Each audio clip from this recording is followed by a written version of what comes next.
On stages across continents, his voice rose before his name was spoken. It cut through festival air, drifted over crowds in Africa, echoed in Europe, and circled back home to Jamaica and Brooklyn. People didn't just hear Peetah Morgan, they felt him. The ache in his delivery, the hope in his harmonies, the way reggae suddenly sounded both ancient and new. That was his legacy. As the lead singer of Morgan Heritage, Peetah helped carry reggae into a new generation. Grammys followed, world tours followed. But more than awards, his music carried messages: unity over division, consciousness over ignorance, love over fear. Though born into greatness as the son of reggae icon Denroy Morgan, Peetah stepped out of that shadow and built a name that stood on its own. To him, reggae was never meant to stay in one place. It belonged to the world. Yet behind the applause, the road was never smooth. Peetah lived much of his life under a public microscope. His role as a father was questioned, his lyrics debated, his opinions criticized.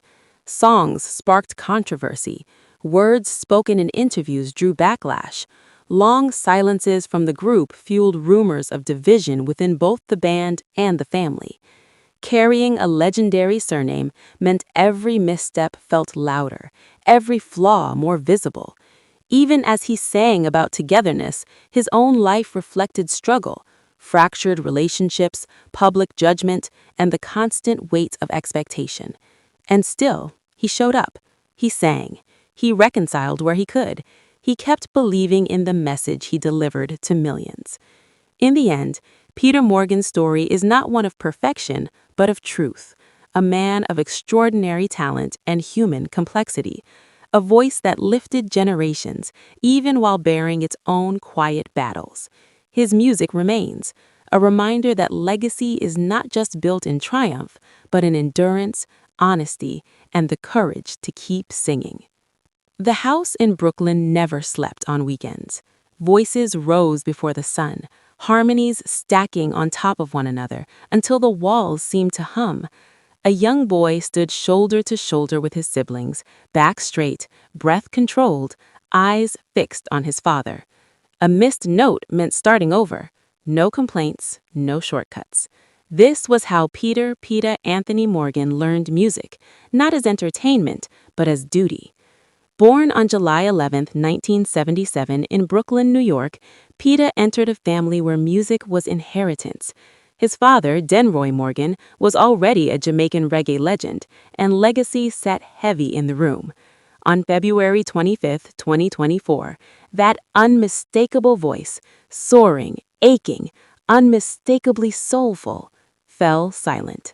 Peetah Morgan was 46 years old. During the week, Peetah's life looked ordinary. He lived in Springfield, Massachusetts, attended school, completed assignments, and slept under his grandmother's roof. But every weekend, the rhythm changed. Bags were packed. The family traveled back to Brooklyn. The house became a rehearsal hall. Discipline replaced play. Music replaced rest. Their father ran rehearsals with military precision, vocal drills, harmonies sharpened, unity enforced. Childhood blurred into training.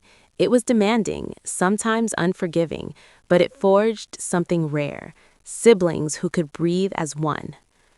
Later, the family relocated to Jamaica, grounding their sound in the soil that birthed reggae itself.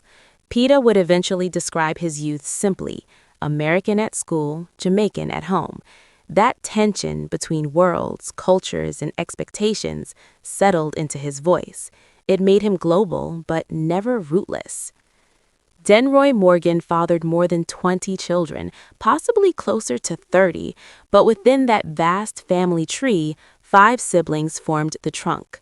Peetah stood at the center alongside Una Morgan, Roy Gramps Morgan, Nakamaya Lukes Morgan, and Memalakel Mr. Mojo Morgan. Together, they became Morgan Heritage in the early 1990s. In the Morgan household, family and band were inseparable. Other siblings branched out. Liza Morgan found success as a solo artist. Others performed with LMS. but Morgan heritage carried the family name forward as one voice. Peetah's formal education took place mostly in Springfield, where he attended elementary and high school and received vocal training. But the real lessons happened under his father's watchful eye. While some siblings later attended Boston College and Boston University, Peetah's path narrowed early. By the early 1990s, music was no longer preparation, it was his life's work. In 1992, Morgan Heritage stepped onto the stage at Reggae Sunsplash in Jamaica. They were young, disciplined, and unafraid. 2 years later, their debut album, Miracles, 1994, arrived under MCA Records, and Peetah's voice, high, emotional, and commanding, became the group's signature. For the next 3 decades, that voice carried songs of identity, love, spirituality, resistance, and Black consciousness. Tracks like Don't Happy Dread to Be Rasta, Down by the River, and She's Still Loving Me didn't just chart, they endured. The peak came in 2016 when Strictly Roots won the Grammy Award for Best Reggae Album. More recognition followed for Avracadabra and for Morgan Heritage's collaboration on Shaggy and Sting's 44876 project. Peetah was no longer just the son of a legend, he was one himself. His final group album, The Homeland, April 2023, looked backward and forward at once. African rhythms, Pan-African themes, and collaborations with Youssou N'Dour and Alpha Blondy reflected Peetah's belief that reggae belonged to the world, not just one island. Still restless, Peetah explored a solo career around 2010, stepping beyond traditional reggae. Songs like Bye Bye, Unfair with Busy Signal, and Better World blended dancehall, hip-hop, and R&B. Collaborations followed. Damian Marley, Snoop Dogg, Jason Derulo, Beres Hammond, each one stretching his sound. Yet music was only one part of his identity. At the center of Peetah's life was family and faith. A devoted Rastafarian, he lived by principles of unity, love, and responsibility. He was married to Maria Gunabe Morgan, father to 11 children and grandfather to 2. Among his children publicly known are Destiny Morgan and Raya Morgan. One of his most public struggles involved Passion Minot, daughter of reggae legend Sugar Minot. They shared 2 daughters, including Destiny. For years, Minot accused Peetah of being an absentee father, but shortly before his death, she revealed that he had reconciled with his daughters and fully repaired those relationships, closing one of the most painful chapters of his life.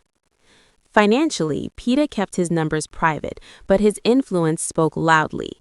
Morgan Heritage released 12 studio albums, toured internationally for over 25 years, and headlined festivals across Europe, Africa, the Caribbean, and the Americas.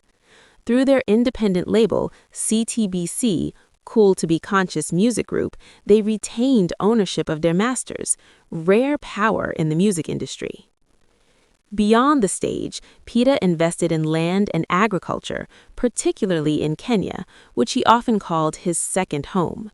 In 2016, the group launched organic farming projects in Naivasha, reflecting his belief in sustainability, food security, and self-reliance. Jamaica, especially St. Thomas Parish, remained sacred ground, while Florida became a base for international work and, later, his memorial services. His career was not without controversy. He faced criticism over parenting, backlash for Morgan Heritage's song Hallelujah, which was banned in Tanzania in 2018 for alleged blasphemy, and debate over his criticism of cancel culture in 2023. He also stood by Buju Banton during the artist's U.S. legal troubles, support he described as brotherhood, not endorsement. From 2008 to 2013, rumors of a permanent split haunted Morgan Heritage during a long hiatus. Peetah later dismissed them. Family, he said, always finds its way back.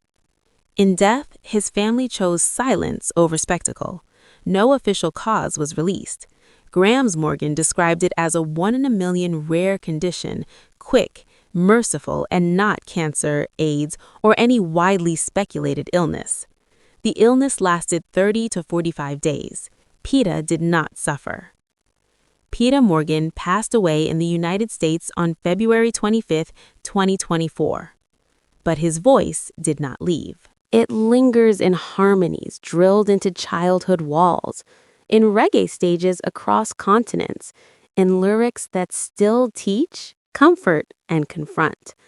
Tender yet commanding, Peetah's voice remains woven into reggae's living fabric, echoing wherever roots, truth, and consciousness are still sung.